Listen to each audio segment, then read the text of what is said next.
Hello everyone, welcome to our channel study 2.0।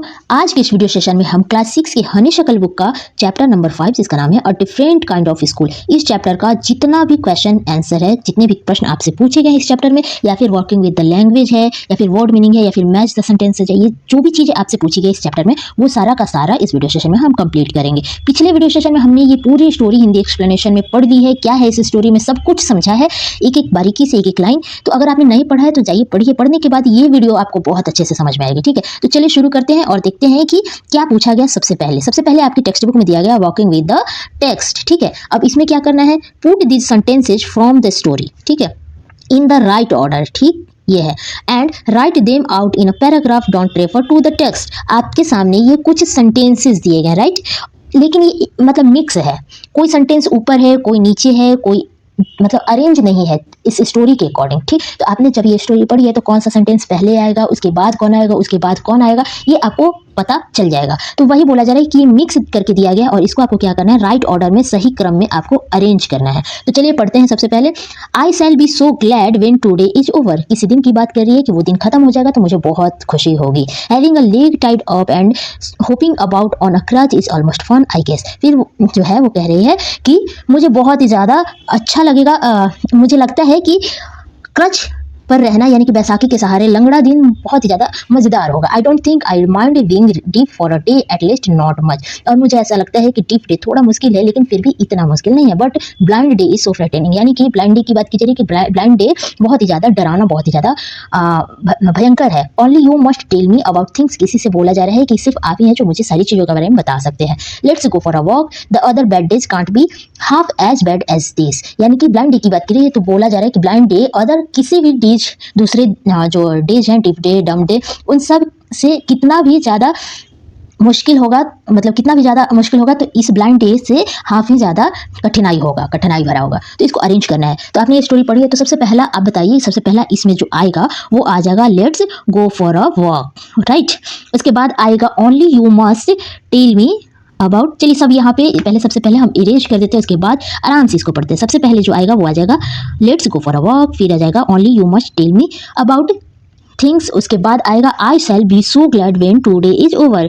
वो बोल रही है, एक लड़की है ब्लाइंड डे में, वो बोलती है कि आज का दिन खत्म हो जाएगा तो मुझे सबसे ज़्यादा खुशी होगी। उसके बाद आता है the other bad days were so bad days can't be half as bad as this, 4th number में ये आ जाएगा। फिर उसके बाद आते हैं having a leg tied up and hopping, ये 5th नंबर में आएगा आपके सामने। उसके बाद आते हैं I don't think I will mind being deep for a days, ये आ जाएगा। सबका हिंदी मैंने अभी आपको बता दिया है, उसके बाद हम इसे अरेंज कर देते हैं। उसके बाद लास्ट में आता है कि जो ब्लाइंड डे है ना वो सबसे ज़्यादा फ्राइटनिंग है, सबसे ज़्यादा डरावना है। तो ये सीक्वेंस होगा। तो अगर आप इसको पॉइंट में इस तरीके से लिखना चाहते हैं तो आप पॉइंट में लिखें, नहीं तो ये आपका इस तरीके से भी आप लिख सकते हैं, जैसे आपको लिखना है आप वैसे लिख सकते हैं।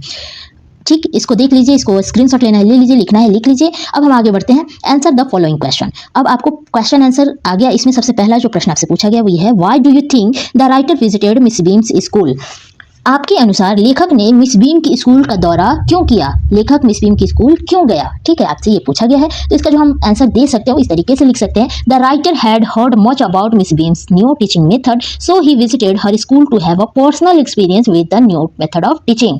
तो राइटर बोल रहे हैं कि जो राइटर थे उन्होंने मिस बीम के स्कूल और उनकी जो शिक्षा देने की जो विधि थी उसके बारे में उन्हें बहुत कुछ सुन रखा था, इसलिए वो अपने पर्सनल यानी कि आंतरिक अपने एक्सपीरियंस अनुभव के लिए और उस नए टीचिंग मेथड को देखने और समझने के लिए वो उनके स्कूल का दौरा उन्होंने किया था। तो ये आंसर हो जाएगा। ठीक है, इस तरीके से हम इसको लिख सकते हैं। इसके बाद आते हैं 2nd नंबर क्वेश्चन पे। तो दूसरा जो प्रश्न आपसे पूछा गया वो ये है, what was the game that every child in the school had to play. दूसरा प्रश्न आपसे ये पूछा गया है कि वह कौन सा खेल था जो स्कूल के सभी बच्चों को खेलना पड़ता था। और ये जो ब्रैकेट में दिया रहता है ये रहता है आपका पैराग्राफ नंबर पैराग्राफ में दिया गया। तो चलिए देखते हैं, इसमें पूछा गया है कि वह कौन सा खेल था जो स्कूल के सभी बच्चों को खेलना पड़ता था। तो every child in the school had to play the role of being blind, deaf, dumb, injured and lame once in a term. This was like a game that they had to play।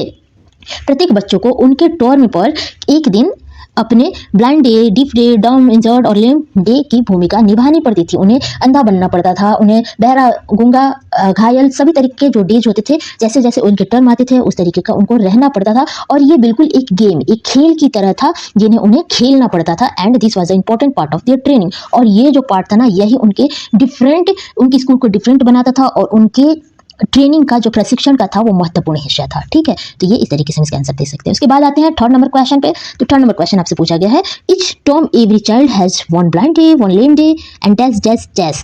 ठीक, इसको complete the line, इस line को complete करना है। इसके आगे और क्या था, which day was the hardest, और कौन सा दिन सबसे ज़्यादा हार्ड था, सबसे ज़्यादा कठिन था, why was it the hardest, और यह सबसे कठिन क्यों था। ठीक, इतने सारे 3 प्रश्न इसमें पूछे गए हैं। तो सबसे पहले हम कंप्लीट कर लेते हैं लाइन को, each term every child has one blind day, one lame day. उसके बाद हम लिखेंगे जो अंडरलाइन किया गया है, ये इस सेंटेंस को फुलफिल करते हैं, one tip day and one injured day and one डम डे। यहाँ तक आपके पहले प्रश्न का आंसर हो गया। उसके बाद आते हैं which day was the hardest. तो blind day was the hardest, यहाँ पे हो गया सेकंड का। लेकिन फिर पूछा जा रहा है why was it the hardest, because the student felt that they were going to be hit by something every moment. क्योंकि जब भी बच्चे ब्लाइंड डे की भूमिका निभाते थे, रोल निभाते थे, तो उन्हें एनी टाइम एवरी मोमेंट उन्हें यही फील होता था कि वो किसी न किसी चीज़ से टकरा जाएंगे, उन्हें कोई चीज़ से चोट लग जाएगी, या फिर कोई चीज़ है जो उनसे टकरा जाएगी, उनके ऊपर गिर जाएगी, यानी कि वो कहीं ना कहीं घायल हो जाएंगे। तो ये डर हमेशा उनके मन में रहता था, इसलिए ये जो ब्लाइंड डे है वो सबसे ज़्यादा कठिन होता था। उसके बाद फोर्थ नंबर क्वेश्चन है, what was the purpose of this special days. आपसे पूछा गया है कि इन विशेष दिनों का उद्देश्य क्या था। ये जो भी ये डीफ डे, डम day, blind day, injured day, ये सारे जो डेज थे, उन डेज के करने का उद्देश्य क्या था। ठीक है, आपसे ये प्रश्न पूछा गया, तो इसका जो हम आंसर दे सकते हैं, जो लिख सकते हैं, वो इस तरीके से लिख सकते हैं, the purpose of these special days was to teach the children thoughtfulness, kindness to others and how to be responsible citizen.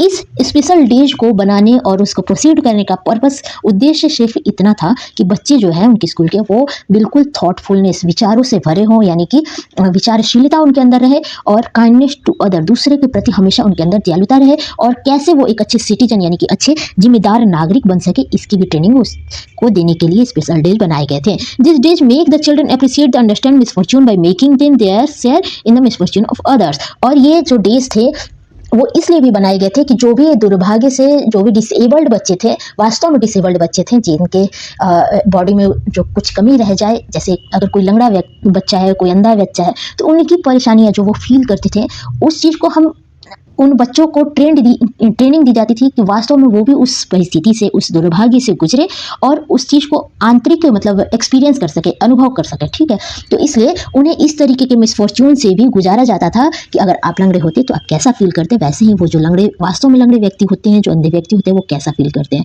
इसलिए ये ट्रेनिंग उन्हें दी जाती थी ताकि वो दयालु हो सके, सिंपैथेटिक हो सके। ठीक है, तो यहाँ पे ये 4 प्रश्न थे और ये खत्म हो गए। उसके बाद आते हैं, बारी आपकी ही बुक में दिया गया है वर्किंग विद द लैंग्वेज। अब हम इसको देख लेते हैं। Match the words and phrases with their meaning in the box. यहाँ पे कुछ वर्ड्स दिए गए हैं आपके सामने, और इन वर्ड्स को आप ब्रैकेट में कुछ और भी फ्रेजेस दिए गए हैं, कुछ पैराग्राफ्स मतलब फ्रेजेस दिए गए हैं, कुछ वर्ड्स दिए गए हैं, उनसे आपको मैच कराना है। ठीक है, अकॉर्डिंग दिस स्टोरी। ठीक, तो चलिए देखते हैं हम किस तरीके से इसे मैच कर सकते हैं। होम सिक जो शब्द है वो पैराग्राफ नंबर 3 में दिया गया है, और इसमें से जो इससे को सुटेबल करता है, जिससे वो मैच हो सकता है, वो ये हो सकता है अ वेलकम चेंज। होमसिक का मतलब होता है वो बच्चे जो घरेलू वातावरण में रहना चाहते हैं, जो घर में रहना चाहते हैं, मतलब जिन्हें घर की इच्छा हो। तो डायरेक्ट हम यहाँ पे लिख सकते हैं, ये 1 नंबर आपका मैच होगा। ठीक, उसके बाद आते हैं प्रैक्टिकली। तो प्रैक्टिकली मतलब होता है व्यवहारिक तरीके से, या फिर जो चीज़ें वास्तव में होती है, यानी लगभग वो वास्तविक है। तो ये इसके लिए हो जाएगा ऑलमोस्ट। इट पेन्स मी मतलब ये मुझे दुख दे रहा है, ये मुझे दर्द दे रहा है, तकलीफ दे रहा है, तो इसका सीधा हो जाएगा इट हर्ट्स मी, ये थर्ड हो जाएगा। राइट, उसके बाद आते हैं एप्रिशिएट का मतलब होता है प्रशंसा करना, लेकिन यहाँ पे एप्रिशिएट का मतलब और भी है कि जब हम किसी की डिफिकल्टीज, किसी की प्रॉब्लम्स को गहराई से समझते हैं और तब जाकर उसके प्रति हम काइंडनेस, दयालुता की भावना जब हमारे अंदर आती है, तो हम उसे अप्रिशिएट करते हैं। तो इसके लिए जो वर्ड यहाँ पर आ जाएगा वो हो जाएगा 4th नंबर, ये हो जाएगा। ठीक है, आप यहाँ पे लिख लीजिएगा। उसके बाद है थॉटलेस का मतलब होता है विचारहीन, मतलब जिसके पास कोई ध्यान ही नहीं है, किसी बात का विचार ही नहीं है, तो इसके लिए आपके लिए हो जाएगा 5th number, not very caring, ये 5th हो जाएगा। And then exercise. अब देखो, एक्सरसाइज का मतलब हम पढ़ते हैं अभ्यास करना। ठीक है, जब हम किसी चैप्टर को कंप्लीट कर लेते हैं, पढ़ लेते हैं, तो उसके बाद क्या आता है, एक्सरसाइज आता है। एक्सरसाइज 4.1 जनरली मैथ्स में हम देखते हैं, मैथ्स में क्या ऑल सब्जेक्ट्स में आपके लिए एक्सरसाइज होता है। राइट, तो क्या होता है, वो आपके समझ को, आपने क्या सीखा, आपकी स्ट्रेंथ को टेस्ट करने के लिए होता है ना, तो इसके लिए हो जाएगा 6 नंबर। राइट, ये आप लिख लोगे। उसके बाद है रिलीफ। रिलीफ देखो, रिलीफ का मतलब होता है आराम, रिलीफ, ठीक। लेकिन यहाँ पे जब देखो, सबसे पहले अगर आपको कोई व्यक्ति है जो आपको एनी टाइम परेशान कर रहा है, या तो डांट कर या फिर मार कर, और आपको 24 घंटे क्या, एक सप्ताह, 10 दिन, 20 दिन आपके पास, उसी के पास आपको रहना है, ठीक। लेकिन उस दौरान एक ही दिन बीतता है, एक ही दिन गुजरता है, और आपकी मदर जो है वो आपके पास चली आती है, तो क्या वो व्यक्ति आपको मारेगा? नहीं मारेगा ना, वो व्यक्ति आपको नहीं मारेगा, क्योंकि आपकी मदर है। मदर आने का मतलब क्या है, वहाँ पे चेंज हो गया, आप पहले 2 ही लोग थे, लेकिन अब आपकी मदर आ गई, और जिसके कारण वो व्यक्ति आपको नहीं मारता है, तो आपको उस पेन से रिलीफ मिला, है ना। तो इसके लिए हम क्या करेंगे, वांटिंग टू बी चेंज, ये हो जाएगा आपके लिए, ठीक है। कितना, नंबर 7। उसके बाद है घैसली। घैसली का मतलब होता है सबसे ज़्यादा बुरा, यानी कि टेरिबल, ये 8 नंबर हो जाएगा। तो ये सीक्वेंस है, आपको, आप इस तरीके से इसको लिख सकते हैं। तो चलिए शुरू आगे बढ़ते हैं और देखते हैं कि और क्या क्या इसमें पूछा गया है। Reward these lines from the story. देखिए यहाँ पे कुछ वर्ड्स देखिए। सबसे पहला जो है, I had heard a great deal about Miss beams school. किसने सुना था मिस बीम की स्कूल के बारे में बहुत ज़्यादा? तो द राइटर, इसको हम रिवॉर्ड करेंगे तो इस तरीके से लिख सकते हैं, the writer had heard people praising the teaching method of miss beams. Writer ने सुना था मिस बीम के टीचिंग मेथड के बारे में, और बहुत ही ज़्यादा बड़ाई उसने सुना था। तो ये आप इस तरीके से इसको लिखेंगे। दूसरा है, miss beam was all that I had expected, middle aged, full of authority. किसने, राइटर ने सोचा था, जैसा सोचा था, एक्सपेक्ट किया था, जैसी आशा की थी कि मिस बीम बिल्कुल मिडिल एज की होंगी और अथॉरिटी से, यानी कि अधिकार से भरी होंगी। तो जब वो वहाँ पे पहुँचते हैं स्कूल में, तो क्या पाते हैं, द राइटर फाउंड, राइटर पाते हैं miss beam middle age and dominating woman, बिल्कुल वैसी हैं जैसा उसने सोचा था। तो इस तरीके से हम लिख सकते हैं। उसके बाद आते हैं, थर्ड है आपके सामने, I went to the window which overlooked a large garden. कौन गया विंडो के पास और गार्डन की तरफ, खिड़की से बाहर देखा तो एक गार्डन, बड़ा सा गार्डन था। The writer looked out the window and saw a large garden. तो राइटर थे जो विंडो के पास जाकर उन्होंने देखा, तो देखा कि एक बड़ा सा गार्डन है वहाँ पे। We can not bandage the children's mouth so they really have to exercise their will power. जो मिस बीम है वो बोली थी इस स्टोरी में कि हम बच्चों के मुंह को नहीं बांध सकते, और इसके लिए उन्हें अपने विल पावर की आवश्यकता पड़ती है। तो इसको सीधी सीधी हम लाइन में रिवॉर्ड इस तरीके से कर सकते हैं, the children had to use their will power to keep quiet. बच्चों को शांत रहने के लिए, बिल्कुल चुप रहने के लिए अपनी विल पावर की को यूज करना पड़ता है, ठीक है। उसके बाद आते हैं, given below is a page from a dictionary, look at it carefully and. कुछ वर्ड्स यहाँ पे दिए गए हैं, उसको आप डिक्शनरी में देखना है, और उसके अलावा और भी प्रश्न यहाँ पे पूछे गए हैं। Find a word which means the same as घासली। एक वर्ड दिया गया है घासली, उसको आप इस वर्ड को व्यक्त करने वाला एक और वर्ड आपको ढूंढना है, लिखना है, and write down the word and its two. और जो वर्ड आप ढूंढेंगे उसके 2 और सिमिलर मीनिंग आपको लिखने हैं, ठीक। तो वर्ड क्या है हमारा, गैसली है।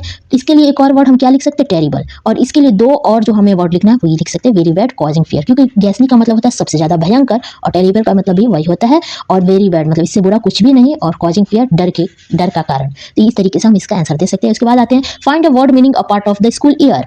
एक फ्रेज है, इसको आपको एक वर्ड में लिखना है। अ part of the school year, इसको हम लिख सकते हैं टर्म, ठीक है, टर्म, जैसे जैसे हमारा टर्म आता है।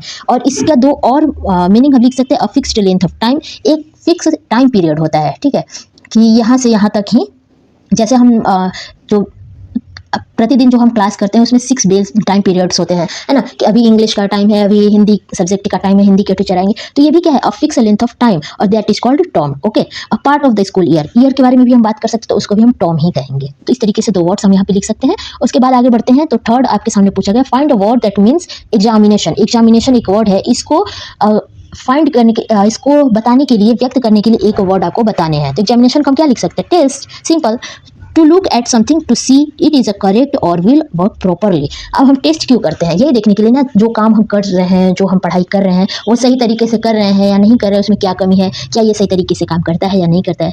और एक और वर्ड इसके लिए हम लिख सकते हैं, टू आस्क समवन क्वेश्चन। जब हम टेस्ट देने जाते हैं, एग्जाम जब हमारा होता है, तो क्या होता है, कुछ प्रश्न हमारे सामने आते हैं, प्रश्न पत्र आते हैं, क्वेश्चन पेपर आते हैं, और उसके आंसर हमको देने होते हैं, दैट इज कॉल्ड टेस्ट, और that is also called examination, right.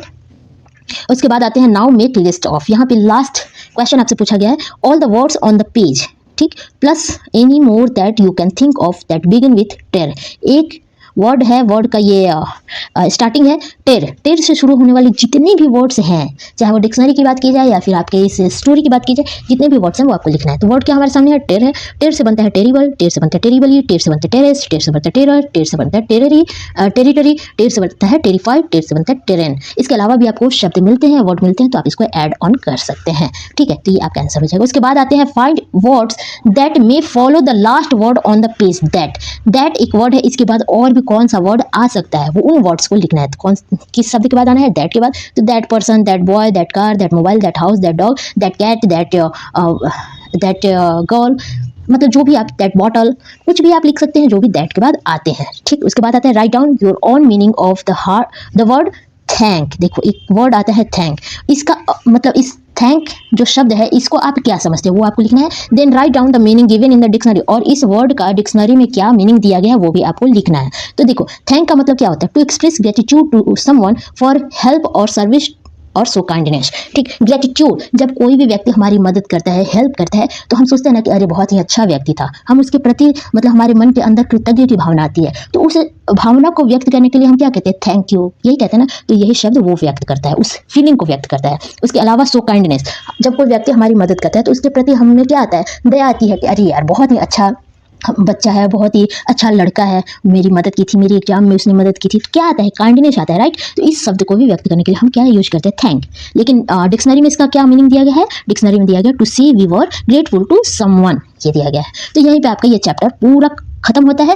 अच्छी लगी है तो लाइक जरूर कीजिए, शेयर कीजिए और सब्सक्राइब जरूर कीजिए। और भी वीडियोज आएंगे जो आपको बहुत ही अच्छे से समझाते चलेंगे। कुछ भी पूछना है आप कमेंट में कीजिए या फिर टेलीग्राम जरूर ज्वाइन कीजिए, वहाँ पे भी पूछ सकते हैं।